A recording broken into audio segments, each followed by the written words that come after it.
Afternoon, everyone. Welcome to Gulfstream today. Ron Nicoletti joining you here, and you see a shot of beautiful Gulfstream Park. The main track is fast today, and while I let you know there was no turf racing scheduled today with this 8-race card because we're in the progress of getting the new Tapeta surface in here. You can see it just in the corner of your screen there. They'll be putting down the blacktop. It's very interesting, and it's going to be fantastic here at Gulfstream Park where we offer 3 different racing surfaces. There you see it where it's that tan in the back. Pretty soon it'll be covered with Tapeta, and they'll be running on it during the month of September sometime. So work in progress each and every day. So that is the reason a lot of people ask me why no turf racing scheduled today.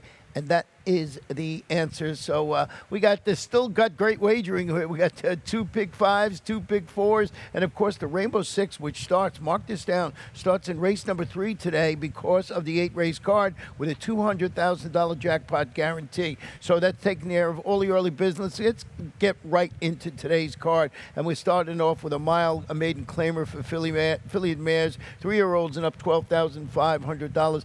Nice full field of 10 in here, but they got a horse zeroed in. If you're looking at the board right now, early in the wagering, the number 3, Luna Blast, taking all the money, currently 2-5. That is certainly going to change. They'll be betting more horses in here, I believe. But this Luna Blast looks to have found the spot where she can get to the winner's circle after rallying last time out to finish second. She was the favorite that day at this level and distance for trainer Rohan Crichton, and you're getting Miguel Vasquez in the saddle. And just off that performance there, you think this horse certainly a major player in here. I got some interest in the number 9, J.D.'s Vista, who's hoping to get away from the starting gate in a timely fashion this time out. If you go back and look at this horse's last race, hesitated at the start, had to rally in that race 5 wide and finished 4th against very similar competition going 7 furlongs for Pete Wazlick Jr., and you're getting Chantal Sutherland handling the stretch out today to the mile distance last going 7 furlongs. Had that trouble at the start. I think with a cleaner break, this horse can be right there at the wire and on the board morning. I think was 8-1. It's still up there, of course, at 8-1 right now, early in the wagering. The other horse I had some interest in, it was the 6. Yes, it's free. And this one's second at this level and distance. That was on that muddy track that afternoon. So we're going back to the main track. You look at this horse's last race, broke from the outside, sort of made a middle move into the pace and faded to finish 5th. Now it was against similar competition, but was going around 2 turns on the turf. The trainer is Saul Matos. He's got a limited sampling, but he's pretty good. He's about 20% with horses going from turf to dirt. So check out your formulator stats as you go through the card today. Big help, and they are great, those stats. So we'll see how this plays out in race number 2. We're going 6 furlongs. Allowance optional claimer, fillies, 2-year-olds, non-winners of 2 in life, or the optional claiming price of $75,000. Got some nice fillies in here, but one really jumps off the page, at least as far as I'm concerned, and that is the number 2, Last Leaf. Let's take a look at her last performance. This was her second career start. Just going to pick it up at the 8th pole, and the horse behind her, Volata, was giving her a little challenge, but you're just going to watch through the stretch run. Just finds that other gear. I thought it was a very impressive debut. And that was at 5.5 furlongs for Ronnie Spatz. And he's strong, winning consecutive races. Talking about Ron Spatz, he's about 28%. And this is just sort of a beauty shot just to show you how impressive that horse was in start number 2, and that is Last Leaf. Couple other horses. She's So Beautiful is going to be the number 4 today. Stepping up today and stretching out after drawing clear. Now defeated a couple of next out winners in that race, and that was that $50,000 maiden claimer contested at 5 furlongs. 4, trainer Carlos David, Sammy Camacho up. Carlos David, of course, won one of the stakes yesterday with Shady Summer. So the barn is certainly going good here. So that is She's So Beautiful. Then you got the number 6 Years Ago. Now this one's going to wheel back today. I thought a solid debut victory in which she stalked early. You watch her last race. She got through on the rail. She broke her maiden. It was at this 6 furlong distance for trainer Mike Maker. You got MSCL Jaramillo named to ride. Sammy Camacho is going to stick with She's So Beautiful. So a little bit of musical jockeys there, but I just think the 6 years ago, that was a pretty nice performance. And you got lots of time to go back and check on our Gulfstream website, on YouTube, the previous races and see how these horses ran. As I said, very impressed with the number 2, Last Leaf, last time. Take a short break. Come back. I'll show you my Rainbow Six ticket.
Welcome back to Gulfstream today. Ron Nicoletti here, joining you all afternoon on this pretty nice Sunday afternoon. And if you're just joining us, the main track is fast. No turf racing scheduled this afternoon. Third race is where the Rainbow Six is going to start. It's a 6 furlong maiden claimer, optional claim, maiden claimer or optional claimer. Fillies and mares 3 and ups at a Florida breds or the maiden tag for $50,000. So you got interesting conditions in this race. I like a horse in here and breeding alone, and I'm going to show you this horse on my ticket right here. That is the 5 Frou Fruzan. I also use Walks Like a Lady and Crystal Lagoon. If you follow my Rainbow Six situations, you know I don't like to get knocked out in the first leg, so I'm going 3 deep.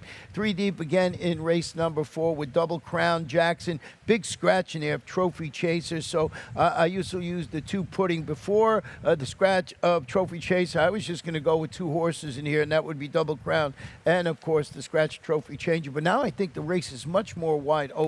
5th race, I went 3 deep once again with Kemp Pendleton, Mulsanne Run, and the number 5 Texas Wild Texas Thomas, a big price on there for Fawn Herd. So see if we get a long shot in there. I got the reverse pyramid going today with 2 horses in race number 6 with Omega Moon and Fast Loaded in 6th. 7th race, I went with the Distractor and Flamingo Hawk. I think those are allowed too, and I really like Cozy Cafe in the last for Eddie Plesa Jr., but I didn't want to get knocked out by Is She Frosted, so I used 2 deep in there. Almost thought a single in the number 9 and then going deeper in some other races. That's in race 8. Now, getting back to race number 3 this afternoon, it's so different when you say race number 3 with a Rainbow Six, but that's the situation. And as I mentioned, I really like Frou Fruzan in here as a daughter of Kozan. What I like about this horse, a half-sister to a multiple stakes winner who ran exceptionally well as a 2-year-old and a 3-year-old, and that's well-defined, debuting for Kathleen O'Connell with Lasix, and really a string of sharp workouts showing for Kathleen with Luca Panici in the saddle. So I see well-defined in the breeding lines, and I'm jumping right on that horse. I think 8-1 on the morning line. So I just think this horse can run well. Like I said, nice workout, so we'll see how it goes.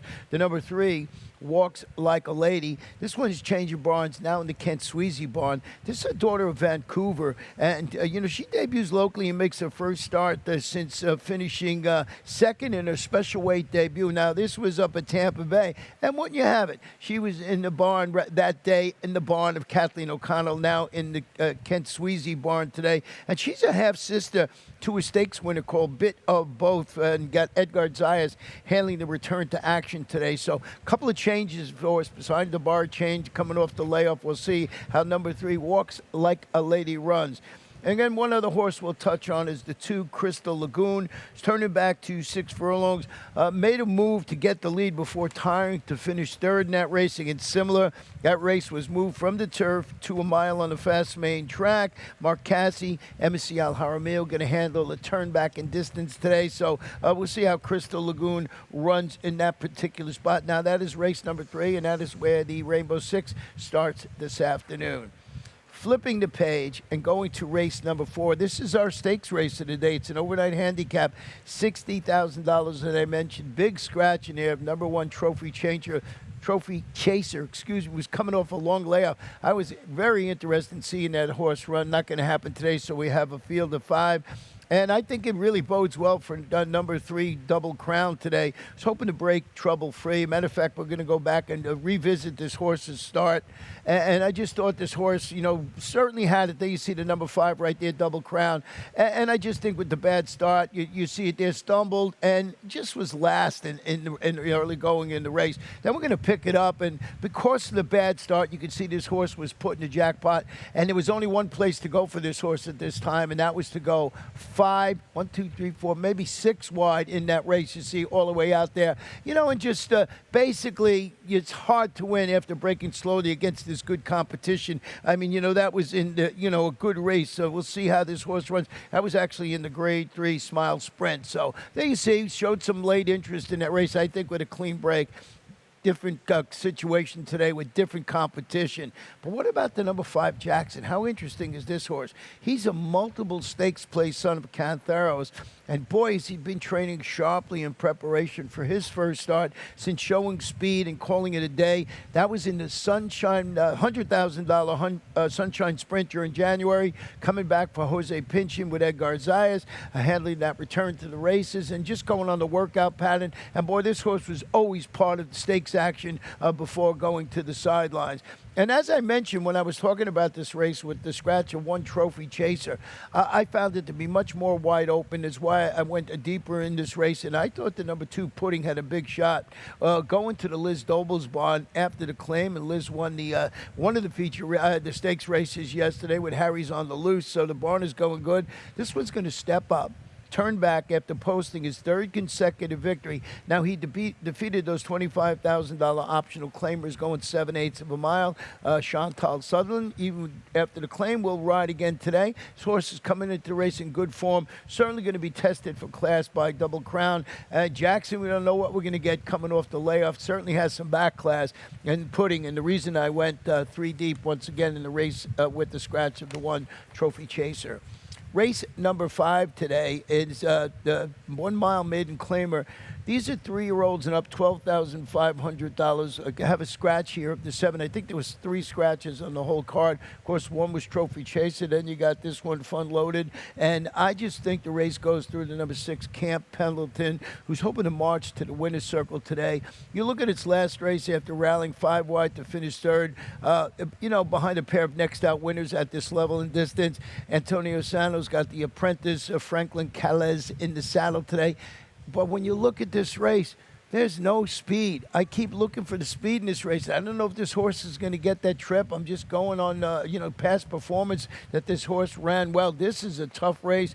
When you're putting your late pick 5, your late pick 4, whatever you're doing, you got to really think this race over. Maybe go a little deep. The number 9, Mulsanne Run, drops, stretches out to the mile after rallying to finish 4th against those 16 maidens. That was going 3/4 of a mile. Safi Joseph Jr., J.C. Diaz Jr. handling the added distance this afternoon. Is that going to be the key for this horse? Keep him with that thought process where you really don't know which way to go because I can't find the speed, which I love to do when I'm handicapping. I use the number 5 Wild Texas Tom, who's stretching out to the mile after responding to the drop down in competition. Improved 4th place finish against this caliber competition, going 7 furlongs for Vaughn Hurd. Luca Panici in the saddle is going to be 15-1 on the board or thereabouts. So if you're looking for a long shot to throw on your try or super, maybe you go with a horse like number 5 Wild Texas Tom. But that race wide open. Race 6 this afternoon is a 7 furlong sprint. These are claimers 3 and up, $10,000 down to $8,000. And when I showed you my Rainbow 6, here's where I just went too deep in this race because I like the chances of the number 2 Omega Moon, who's coming off that game 2nd place finish at the distance. I think is going to run well in the tandem of trainer Armando de la Cerda and jockey MCL Jaramillo do exceptionally well together. And I just like, Omega Moon's performance. Number 10, Fast Loaded, is dropping to the 10 level. You look at this horse's last race, he broke awkwardly from the rail. It wasn't that bad. I went back, I was going to show it, but there was really not much to see. Finished 7th at last. That was against those 12-5 state-bred optional claimers going a mile. Carlos David claimed this horse a couple of starts back. Angel Arroyo, and I think you just look at the connections. Sort of a bad break last time out. We'll see if this horse, Fast Loaded, could rebound today for a barn that's doing exceptionally well. Then you got the 8 Diamonds Enjoy, who's really taking a big drop to the $10,000 level today and racing with the blinkers off after moving to the Peter Walder barn after the claim. Showed some speed in that last race and faded, but that was against 25 optional claimers going the 7 furlong distance. Gelded son of Kitten's Joy. I think this is the spot for this horse. So they're one of the horses that I think you take a second look at. Peter Walder, pretty good with spotting his horses where they belong. Going to race number 7 this afternoon is a 6.5 furlong sprint. Allowance optional claimer 3-year-olds, or the optional claiming price of $75,000. Another nice race this afternoon, and we're going to just go back and revisit this last race between Flamingo Hawk, the Distractor, and Gatsby. And when they turn for home, you're going to see the Distractor is on the lead there, and Gatsby had the lead earlier, and this is as they turn for home. So it looked like this was going to be this too. The Distractor 5-1, the Gatsby 3-1. But where's the favorite in this race? That's what I couldn't figure out. That's Flamingo Hawk. But you're going to see Flamingo Hawk just come into your picture very soon. It was just flying through the stretch as the 4-5 favorite. Here comes Flamingo Moon to get up. So pretty much a rematch this afternoon. I went with the speed again with the Distractor, who's stretching out the 6.5 furlongs. After returning from the layoff, he defeated, you saw who he defeated that day, going 3/4 for Kathleen. She's good, winning consecutive races. Flamingo Hawk just ran out of real estate, and it's a previous winner at the 6.5 furlong distance, stretches out. And you saw him, he was really wide. You just saw in the stretch run there where you see him coming wide. He was a 4-5 favorite that day when he finished second behind the Distractor. Safi Joseph Jr., Edgar Zayas handling the stretch out. A proven commodity at 6.5 furlongs. And I like the way this horse closed. How could you not? So we're going to maybe flip-flop these two. Flamingo Hawk, Distractor. I'm leaning towards the speed. And you got Gatsby. And Gatsby's going to wear blinkers today. If you go back, I didn't show you the early part of the race, but this one broke on top, tracked the pace, and finished his third behind those top two you saw there, weakened a little in stretch for Carlos David. I like the fact that they're putting blinkers on this horse today. Embassy Al Jaramillo going to handle the inside draw. So I'm expecting this horse to show more speed, especially with the blinkers, and an aggressive rider like Embassy Al Jaramillo.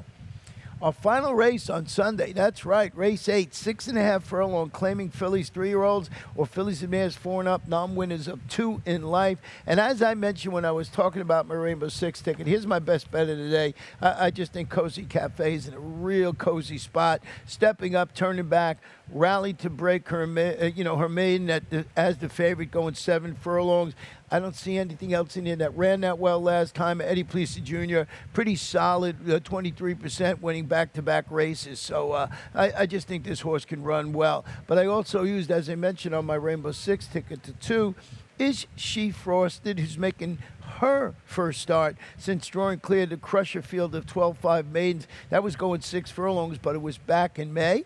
Victor Barboza Jr., he's pretty solid with this type of layoff, about 17%. And you got Embassy Al Jaramillo handling the return to action. Then I went to the outside, not all the way to the outside, one before the outside with Maricopa, who's turning back to this distance of 6.5 furlongs, first start since finishing, I thought, a workman like 4th against this caliber competition, and that was a race moved from the turf to 7 furlongs on the main track. So I think the 6.5 furlongs might be good for this horse, and the main track might be good for this horse. So 9, 2, and 10 in the final of 8 races today. I'll be here throughout the afternoon, but we're not done yet because we're going to take a short break. When we come back, I'll have my lightning round.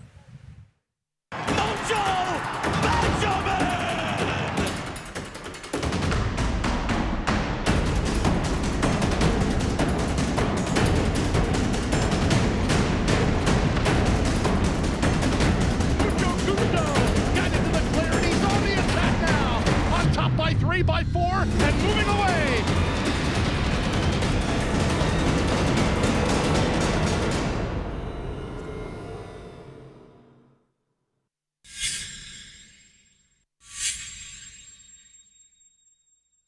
Welcome back to Gulfstream today. Ron Nicoletti, and as you saw on your screen, or if you're in listening distance, we got the lightning round starting right now, and we're going to rewind to a couple of really nice races yesterday. We'll start right here, as I mentioned, when we're doing the analysis with the Harry's on the Loose, upsetting at 10-1 in the North Miami Beach. We'll go back and revisit that stretch run, and there you see Harry's on the Loose, the number 7, and just made that move. The 2-horse, of course, was in there, and with also the closer in the race, but the 7 just got the jump on him and was able to spring the upset at 10-1 for Imaginary Stables and Liz Doble. So nice claim by them. They claimed it for like $35,000 a couple of starts back. Well, what about Steve Asmussen? He became the all-time leading trainer with 9,446 victories. And we went up to Saratoga to show you his race when he did that with Stella Tap. And we're just picking that up. And he had another horse in this race who was actually, I thought was going to run better than this one, but 5-1. And that is just an amazing accomplishment. 9,446 victories.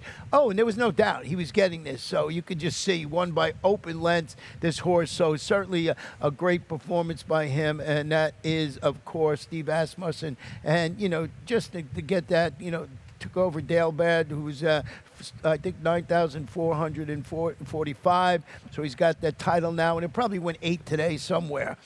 Well, we're going back here now for the Azalea when Shady Summer, as I mentioned also earlier, that Carlos David, this one's going to win the Azalea, and we're going to pick it up. And you know, Shady Summer, when we were handicapping this race before had broke badly. This one likes to be on or near the lead, and that's exactly what happened. I really like the way this horse pulled away in the stretch to win it at the 8-5, and rightly so. The race really was the speed of the speed in the race, so congratulations to them. And one other alumni of ours, of course, we're going to go up and see Nick Sko winning the Grade 1 Whitney wire to wire. And, of course, Nick Sko, the winner of the Pegasus World Cup here, 2020 Pegasus World Cup. And there's Nick Sko. You know, just a really nice rendition of the Whitney, the Grade 1 Whitney. And, boy, this one was just, he looked like they might get him at the top of the lane. He found that other gear, so wire to wire, it's a really nice horse. So Nick Sko. So that is how we saw all the action yesterday, and of course we talked about the action today. And then we got one more thing we got to do, and it's one of my favorite parts of the day, is that when I turn it over to track announcer Pete Aiello to give you, I think there's 3 scratches, or maybe more. He'll know in a minute. And they're off. Second in the 2-path.